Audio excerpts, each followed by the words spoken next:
ne ressemble au Pays Basque comme un album de cartes postales sur le Pays Basque, ce qui est bien réconfortant pour les touristes. Ils reconnaissent tout immédiatement, dépliants et prospectus en main, et rassurés, ils se mettent à écumer le pays, qui est minuscule, en quelques après-midi. Un sentiment euphorique, tout est coquet, petit, joli. Des bœufs marchent sur un pas biblique. On a l'impression constante de se promener le jour du vernissage. Dans ce paysage basque, les Basques font les Basques. On voit ce que je veux dire. Devant les frontons de Biarritz ou de Saint-Jean-de-Luz, ils bondissent gracieusement en maniant le folklore à tour de bras, car le tourisme est leur métier. La vérité, c'est que le Pays Basque est pauvre, il a toujours été, et quand on est pauvre, on a besoin de l'argent de celui qui passe. Les Basques ont le sens du commerce, c'est-à-dire des relations humaines. Vous connaissez les Rinzina?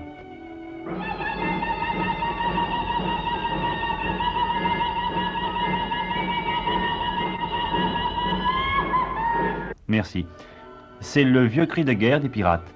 Utilisé psychologiquement, il glaçait le cœur des pèlerins en route vers Saint-Jacques-de-Compostelle, assez pour les livrer sans défense aux rôdeurs des vallées.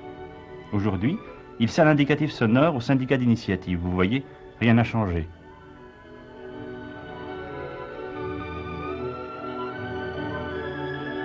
Au centre de ce spectacle, qui va de la pelote à la contrebande, nous avons trouvé une porte. Une des rares portes qui ne donne pas sur ce fond couleur de carte postale, grâce auquel les Basques font vivre leur pays. Les hommes au Pays Basque vont à la messe le dimanche à 7 heures. À 7 heures, en général, les touristes sont couchés.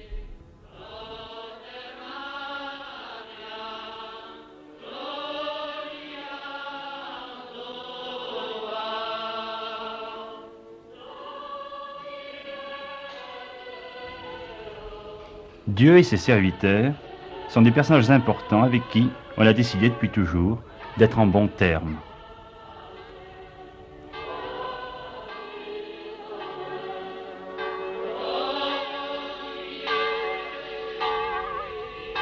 Il n'y a pas si longtemps, on consultait encore le curé pour le choix du médecin.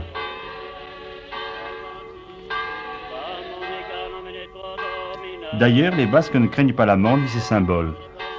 Il y a des cimetières partout, au bord de la rue, près des frontons, au milieu de la vie de chaque jour.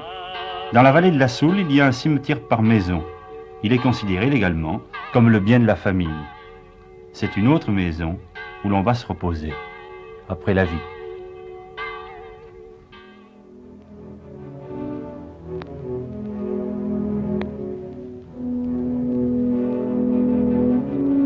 Pour regarder le Pays Basque à travers une lentille un peu plus fine que celle qu'on propose généralement, c'est donc Eretora, monsieur le curé, que nous avons choisi. Un monsieur le curé, pas comme les autres, vous allez voir. Il n'est plus jeune, il ne sera jamais vieux, il est gai et caustique.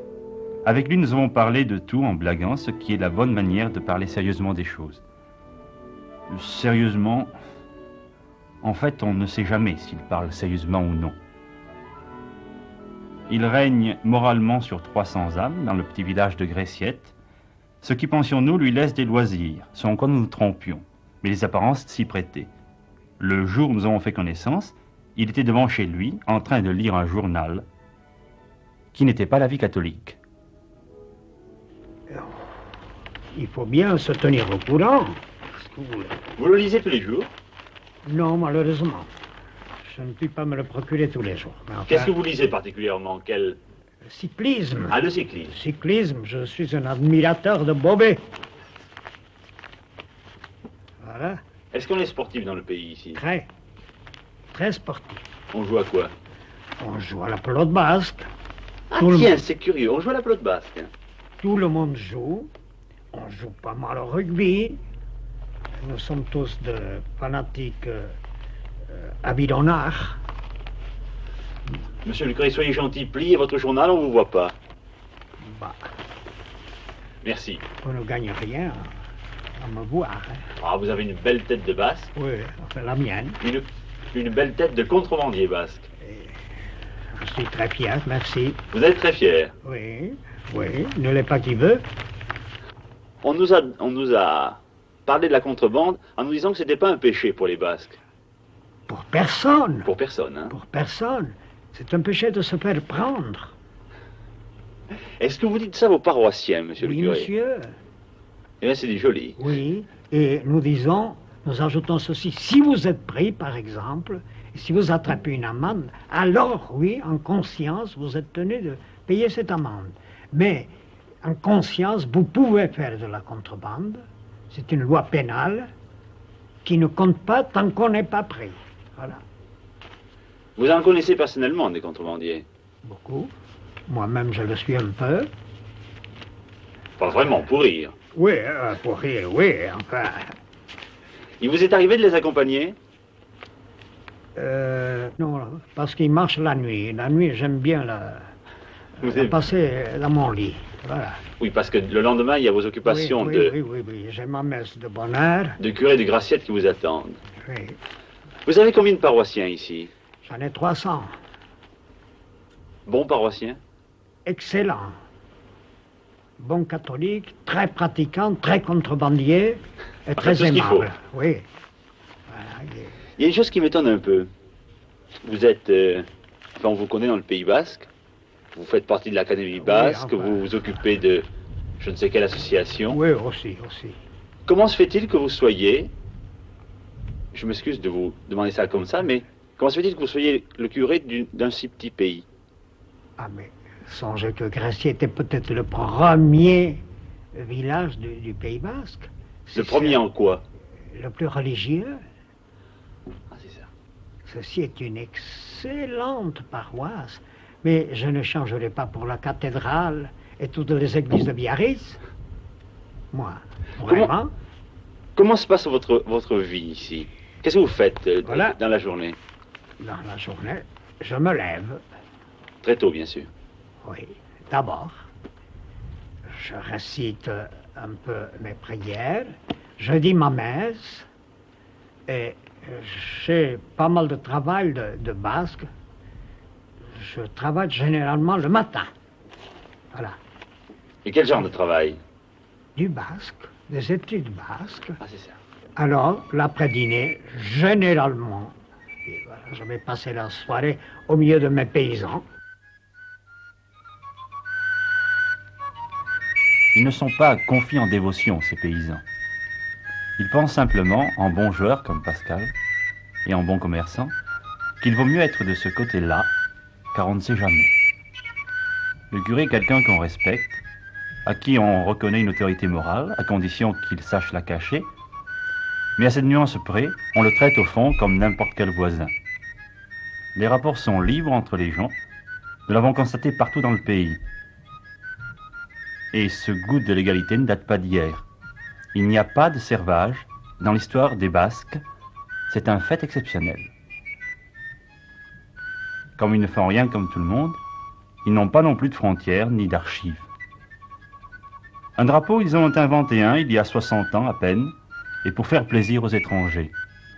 3 couleurs, avec le blanc des maisons, le rouge sombre des volets et le vert des collines. Au son du chistou, la petite flûte à 3 trous.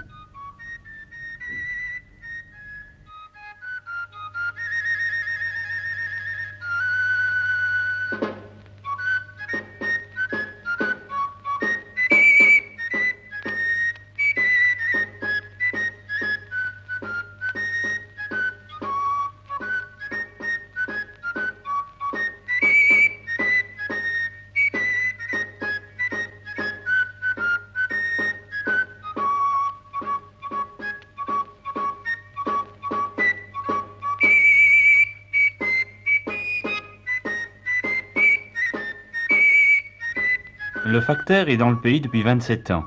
Il est arrivé la même année que le curé. Avec un confrère, ils font tous les hameaux du coin. Il y a plus de travail qu'autrefois, à cause des journaux. Monsieur le curé reçoit une fois par an une boîte de cigares, de fidèles inconnus. Régulièrement aussi le miroir de la Soule. Et bien sûr, tous les livres de langue basque.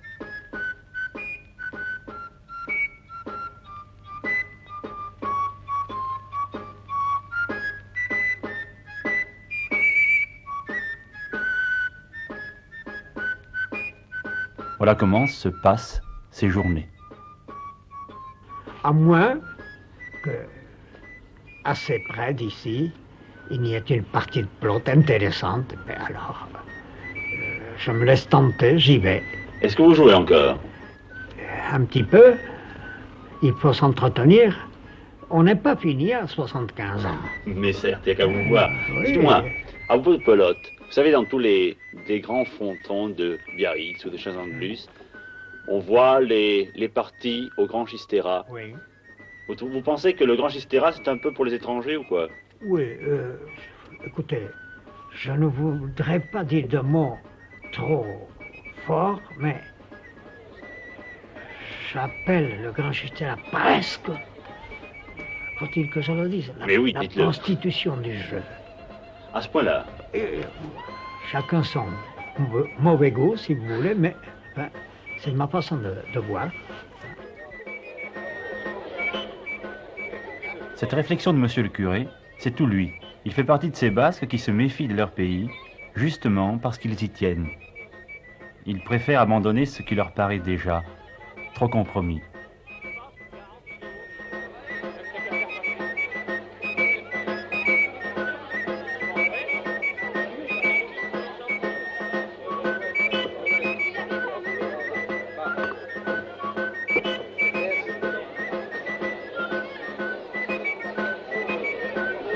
Pourtant, à nous, les étrangers, le Grand Chistera parut un beau jeu à la seule portée des spécialistes entraînés.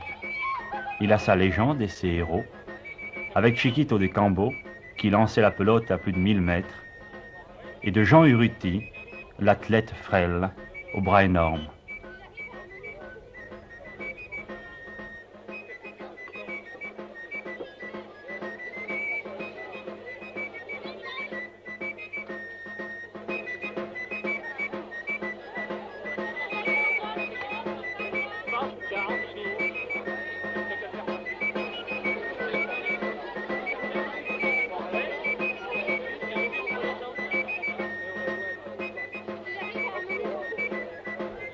Mais ces grands revers spectaculaires font sourire les Basques entre eux dans les cafés après la partie. Au Grand Chistera, ils préfèrent d'ailleurs, quand on joue entre soi, le rebot qui descend directement du jeu de paume, ou encore le trinquet à main nue.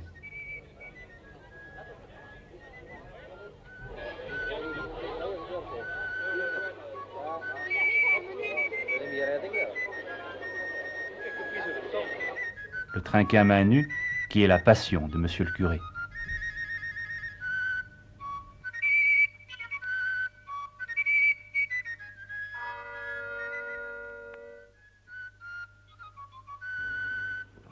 Monsieur le curé, allons déjeuner. La cloche a sonné, c'est le moment. Ah oui? Venez.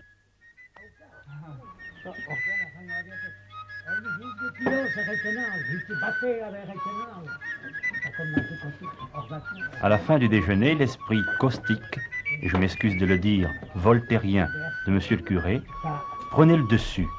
Vous n'aviez jamais eu une assistance aussi nombreuse à vous écouter. Oui, c'est vrai. On n'est que 12 pourtant. Combien vous êtes le matin à l'église? 11. 11. 11, oui. Et combien de fidèles? Et encore pas mal de femmes là-dedans. C'est à quelle heure la première messe le matin? 6h30. Alors qui vient? C'est pas tout le village qui vient quand même. Tout le village, puisqu'il n'y en a que 12 ou 11. C'est pas tout le village. Alors qui c'est? Qui vient? Ah, qui veut? Oui. Vous, en tous les cas, vous n'y étiez pas ce matin. Voilà. Alors, monsieur le curé, j'étais dans mon lit parce que j'ai beaucoup travaillé hier soir. Oui. Les gens qui étaient là ce matin avaient travaillé aussi hier. Et travaillent aujourd'hui.